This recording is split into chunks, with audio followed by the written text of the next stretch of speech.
नमस्कार. आज आपण कॉम्प्लेक्स सेंटेन्समध्ये ॲडव्हर्ब क्लॉज ऑफ कंडिशन ही संकल्पना पाहत आहोत. ॲडव्हर्ब क्लॉज ऑफ कंडिशनमध्ये इफ, अनलेस आणि वेदर ही कंजंक्शन्स वापरली जातात. आता आपण इफ पासून बनणारी वेगवेगळ्या काळातील सेंटेन्सेस पाहत आहोत. पहिलं सेंटेन्स आहे ही विल फाइंड. हे मुख्य वाक्य आहे, हे साध्या वर्तमान काळातील आहे.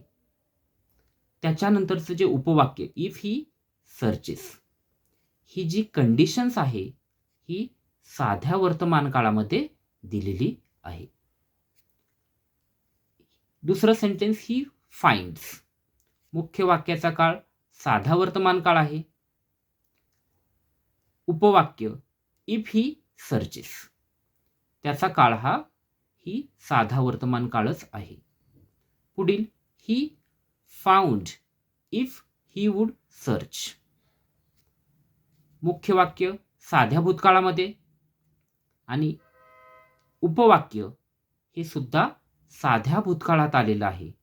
त्यात वापरताना वुड ह्या सहाय्यकारी क्रियापदाचा वापर केलेला आहे. ही हॅड फाउंड, हे जे मुख्य वाक्य आहे हे पूर्ण भूतकाळातील आहे. तर त्याचं उपवाक्य इफ पासून सुरू होणाऱ्या वाक्यामध्ये वुड हॅव ही कन्स्ट्रक्शन वापरली जाते. त्याच्यानंतर मुख्य क्रियापदाचं तिसरं रूप या ठिकाणी वापरलं जातं. पुढील सेंटेन्स स्टेट. हे इम्परेटिव्ह सेंटेन्स आहे. या ठिकाणी स्टेट नंतर जे उपवाक्य आलेले whether the following statements are true or false, हे जे उपवाक्य आहे त्या उपवाक्यामध्ये आपल्याला दिसतंय की कंजंक्शन नंतरचं जे सेंटेन्स आहे ते असर्टिव्ह आलेलं आहे. पुढे अनलेसचं sentence he will not find, हे मुख्य वाक्य आहे. अनलेस ही सर्चेस, मुख्य वाक्याचा काळ साधा भविष्यकाळ आणि कंजंक्शन नंतरचं जे वाक्य आहे त्याचा काळ साधा वर्तमान काळ या ठिकाणी आलेला आहे. पुढे WH क्वेश्चन पाहूया. What will happen if we miss the train. हे WH क्वेश्चन्स मधील कॉम्प्लेक्स सेंटेन्स आहे. व्हॉट विल हॅपन च्या नंतर जे उपवाक्य जे इफनी सुरुवात झालेली आहे त्यानंतरचं सेंटेन्स हे असर्टिव्ह सेंटेन्स आलेलं आहे.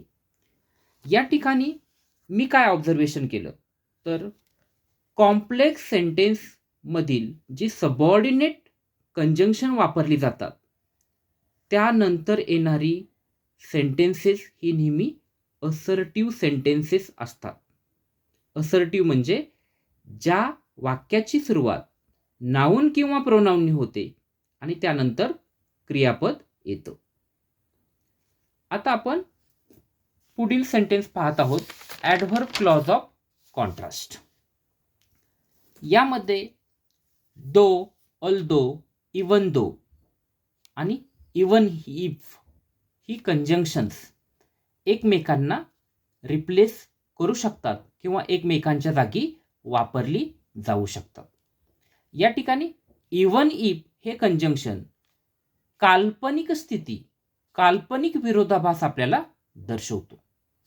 बाकीच्या तिघांचाही म्हणजे दो, अल्दो आणि इवन दो याचा अर्थ होतो जरीही.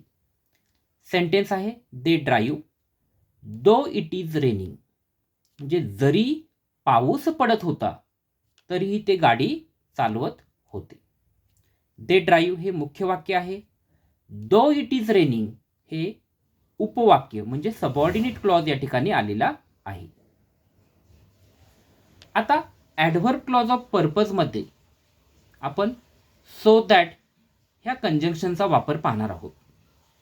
सेंटेन्स आहे Sachin speak slowly so that we can listen, म्हणजे सचिन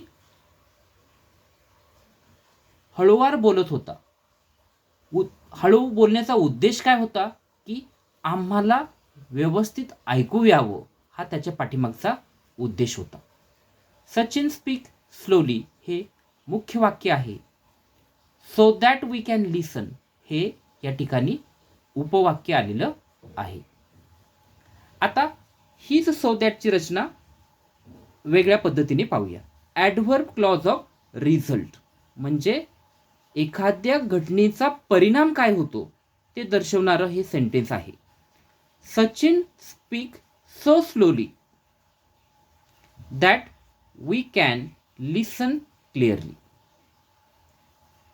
म्हणजे सचिन हळुवार बोलत होता, त्याचा परिणाम काय झाला, आम्ही व्यवस्थित ऐकू शकलो, स्पष्टपणे ती गोष्ट ऐकू शकलो. अशा पद्धतीने सो दॅट हे कंजंक्शन ॲडव्हर्ब क्लॉज ऑफ पर्पजमध्ये वेगळ्या पद्धतीने वापरलं जातं. तेच ॲडव्हर्ब क्लॉज ऑफ रिझल्टमध्ये मात्र ह्या पद्धतीने येतं. यामध्ये सचिन स्पीक सो स्लोली हे सेंटेन्स मुख्य वाक्य आहे. That we can listen clearly हे सेंटेन्स उपवाक्य या ठिकाणी आलेलं आहे. Thank you so much.